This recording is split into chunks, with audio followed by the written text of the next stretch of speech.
I didn't want any music. I didn't want any promo. I didn't want any fanfare. I didn't want anything.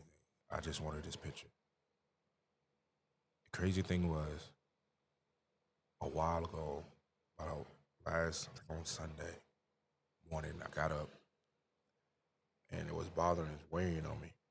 And I made a video. And in the video, I said, "Is she alone?" And I was worried. It was a worry, like it was a spirit of worry that was over my heart about what was going on. And let me say this, you know, and I had people critiquing me. I had people saying, "Oh, you just looking for attention." I had people saying, "Oh, you just want this, that." And I'm like, nah, like I'm telling you, I'm seeing how she's looking and her body language, how she's acting, and I'm watching. And I'm paying attention to the games and how it even seems like her teammates are, you know what I'm saying? Like, or they're acting a little different this year. She's in a system that she's not comfortable with. And it's not just basketball. It's not X's and O's. It's a system that has been portrayed and put out before she even got to the league. And it's funny because yesterday we saw Shaq. And I made a video about Shaquille O'Neal threatening to punch RG3 in the face. Now, everybody knows I'm a man of peace. I believe in peace. But then sometimes I feel like in order to have peace, you have to also you have to be able to, that the threat of, defending yourself a lot of times engages peace too. So why I didn't necessarily agree with Shaquille O'Neal about punching somebody in the face, I understood where he was coming from because he was protecting someone he loved. He's protecting someone he's invested in. He's protecting someone he considers a friend. Now, a lot of us don't know. I don't know Caitlin Clark personally. I may never meet her. I may never meet her. But as someone who is on the outside, like majority of us, looking in, you can see the weight of the world on her shoulders. You can look, you can look in her eyes and you can see what she's going through. And that's why the other night I was like, yo, is she alone? Because when, first of all, like my real name is King David Jordan, right? That's my real name. That's my government. And just the weight of that, not even being that, the weight of just having the name King David carries some weight. But Caitlin Clark is really a queen. That's why I call her Queen Caitlin. She's really a queen in the sports arena, really sports and all together, right? And heavy is the head that wears the crown. And she's been endured with a lot of hate. And we're not talking about the fun trolling that we like to do on both sides. Everyone always talks about Angel Reese and racism, but not a lot of people talk about Caitlin Clark enduring racism. Not a lot of people talk about Caitlin Clark having to deal with racist defaming. I like that. How you doing, Catherine? Christy, I love you too, Catherine. Can you relate? How you doing? Not a lot of people talk about racism on both sides. No, not a lot of people talk about the fact that I know personally people who are running around online and sincerely happy that she's hurt.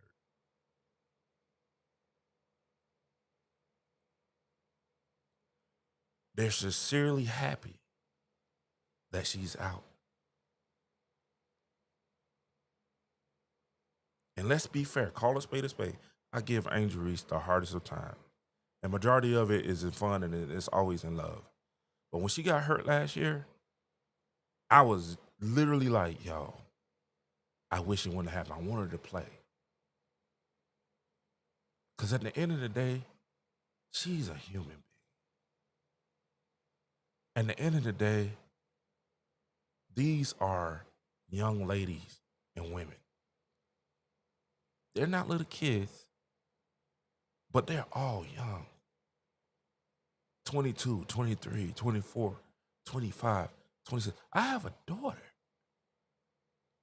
I have a daughter today.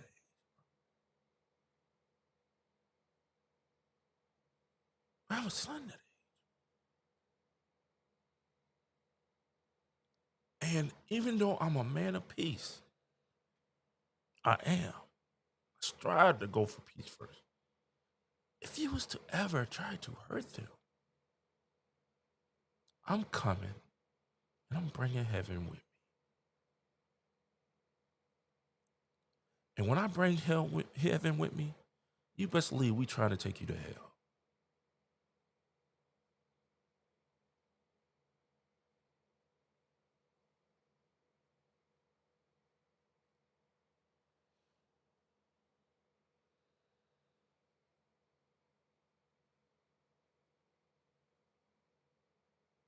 We have a lot of people. Have a lot of people that's out here. And a lot of people that planned and plotted to see this.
Been her going right. I just honestly believe that. I honestly believe the fans and the energies and the prayers and don't stop. Don't stop. Get it. Keep doing it. I mean, uplift her just as you uplift your family, your community, your loved ones, and your people, and your country, and the world. Say a little extra uplift for her too. They say y'all can hear me now.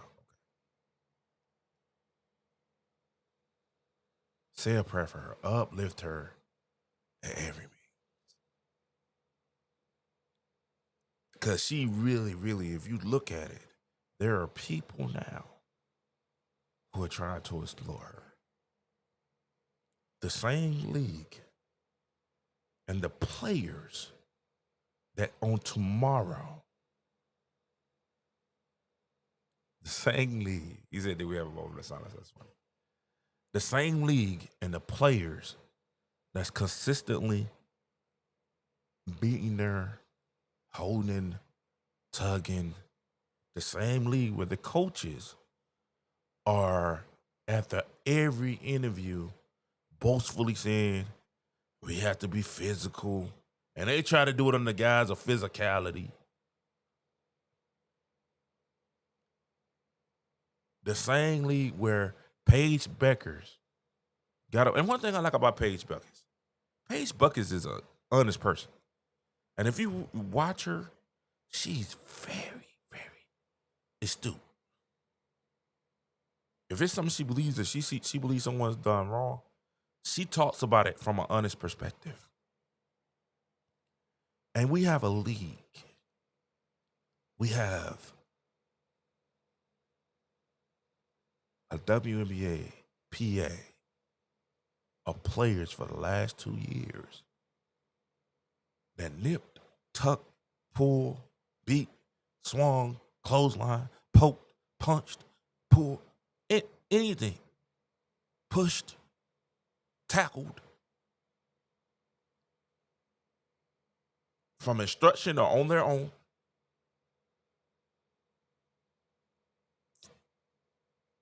for the last 2 years, hated on, dissed her fan base.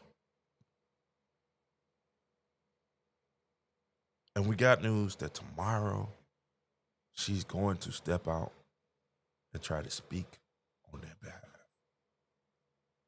to try to save the collective bargaining agreement.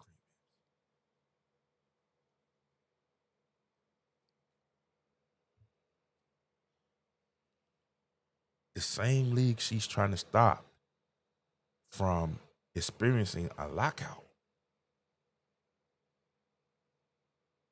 refuses to address one of the most nefarious and egregious part of this whole situation, which is the officiating. This same league, she's going tomorrow to try to be the liaison and help them come closer to a deal.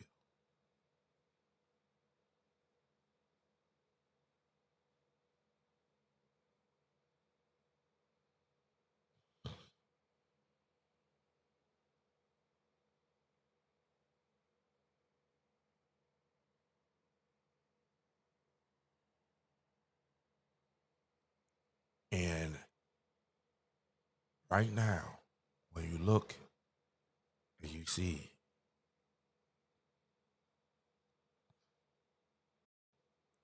when you look and see this picture, and you see the towel as the proverbial weight is on her shoulders, and she realizes, hey, I'm not playing to my ability. She realizes that. And it's probably a combination of everything. Body not responding,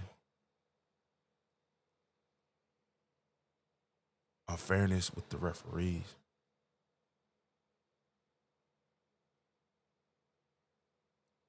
is really a combination, probably not really fitting into the scheme,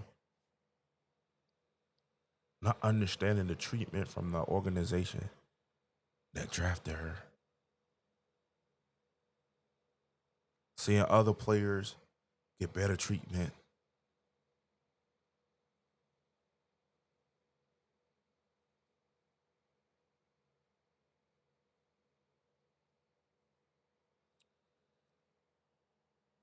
It's a lot to bear, man. And as someone who works with kids with mental disabilities, someone who works with kids with behavioral issues, low self-esteem, mental health issues, I literally try to tell you guys, yo, it's a lot going on.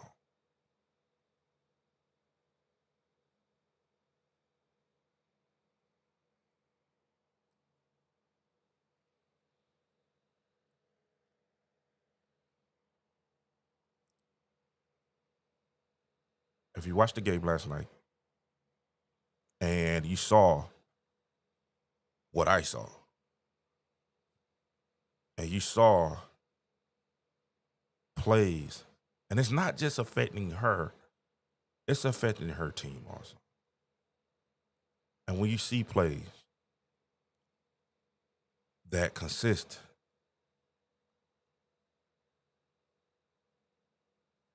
and like this, where Aaliyah Boston legitimately gets punched in the face, no call. This is on my Facebook page. You see Caitlin getting into it with an official. Look at this. That's a foul. That's a hold. That's a grab. That's another foul. I'm literally grabbing her arm. You see Sophie Cunningham get elbowed in the face, and there's no calls. We really have to ask, what are we doing here? I told y'all, the WNBA as a league and organization is trash.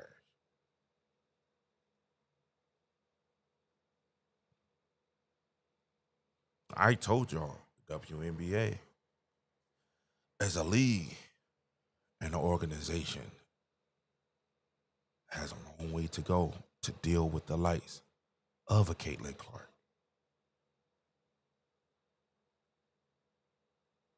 And for those who want to play that game, of an Angel Reese too, of a Paige Beckers,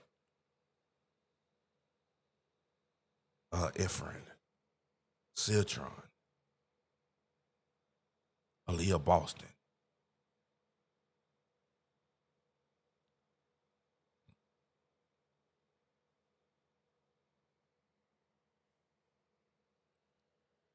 This is what we were talking about.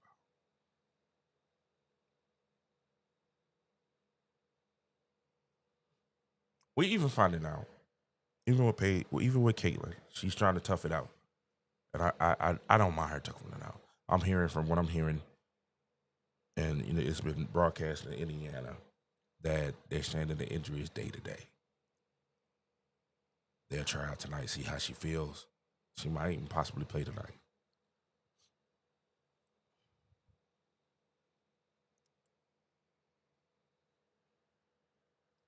I'm also hearing that it may not have been a strain, but it may have been a kick in the other groin from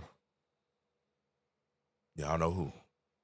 And I said last video, I said I probably would sit Caitlin against Connecticut.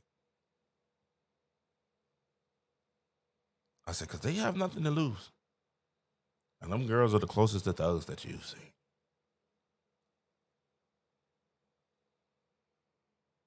People looked at me and like, what? And I'm kind of glad they didn't, because they needed every point of Caitlin Clark's at the end, even though she struggled throughout the game in the fourth quarter. And I think that's another reason why she was disappointed.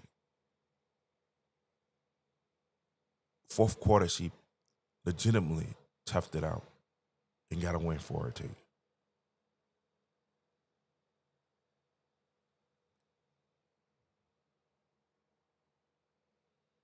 We can only hope it's a knee to the groin and she's just a little sore and the muscle is not a pull.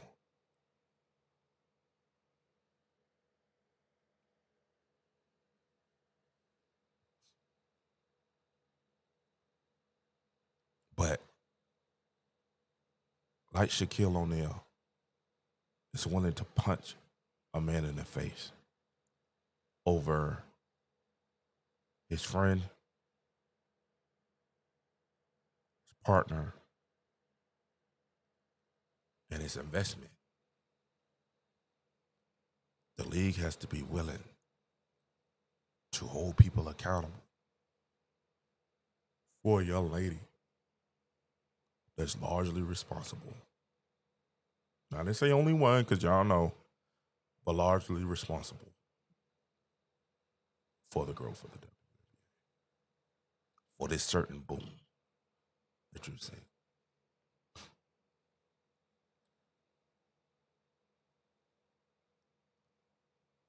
A lot of times we don't miss something that we have until it's gone.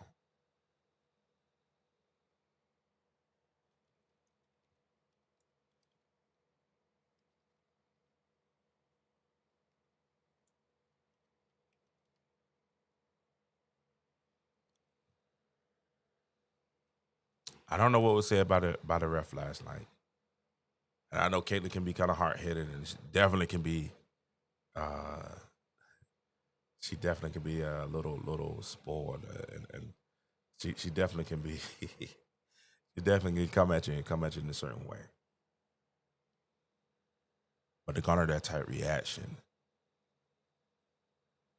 there had to be something that was egregious.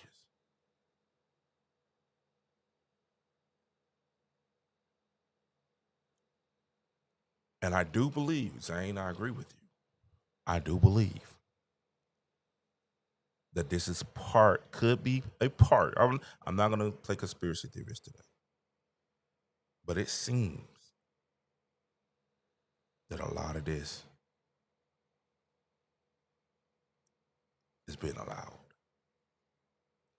It's just, I mean, we could easily, I told you, we could easily, last video, we could easily sit here and develop a very solid conspiracy theory. Because I told y'all, majority of these teams in the WNBA looked at the WNBA as a write-off. And what they wanted was incremental growth, not exponential growth.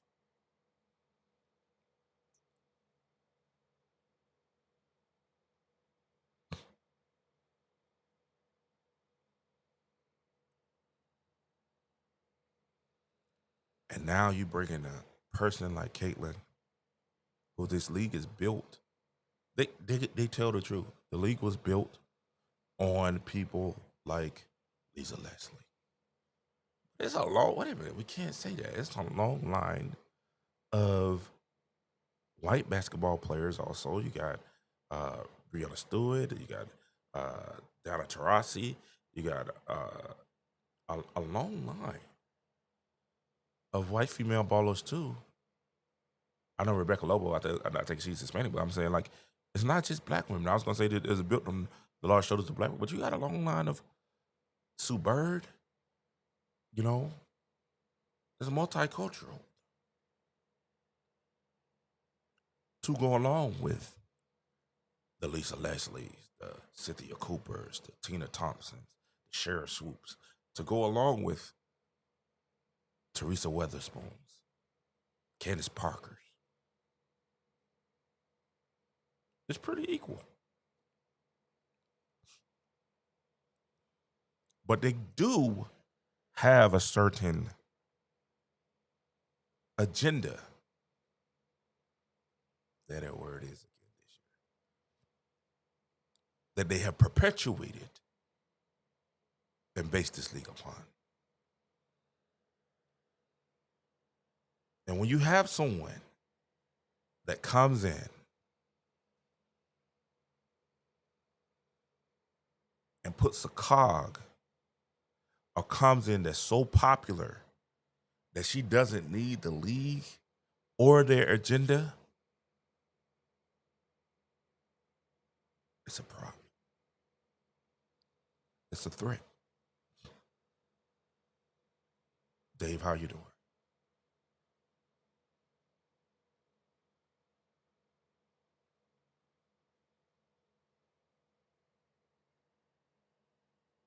David, how you doing?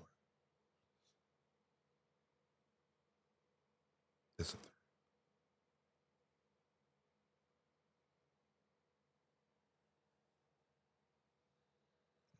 I'm just saying, we have to stand by her as Caitlin Clark fans. We have to stand by her more than ever now. Continue to show your support. Don't leave her. We ain't going nowhere. I already know. I know. No, thumbs up in the chat if you're in this for the long haul.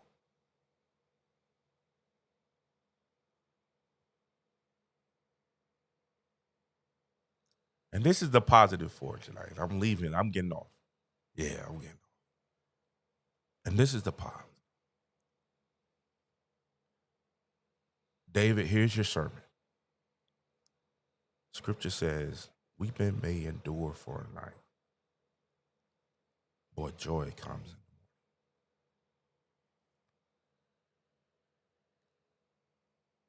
the morning. And I really would like to send that to Caitlin and be like, Caitlin, okay. Well, I felt that one. I felt that in my stomach right there. I felt that in my stomach. Weeping may endure for a night, but joy cometh. That means when you're down, and this just isn't for Caitlin, this is for someone who's going through also. There might be somebody listening under my voice that are going through some situations where they feel like the weight of the world is on their shoulder. They feel like the pressure of life is on their shoulder.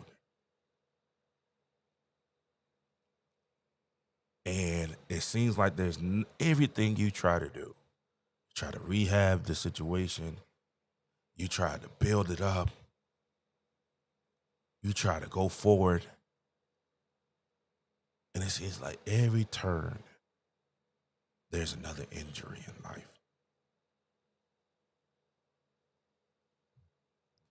And you're throwing your hands up and you know, hey, man, I shot this shot and I know I can hit it, and I'm missing everything.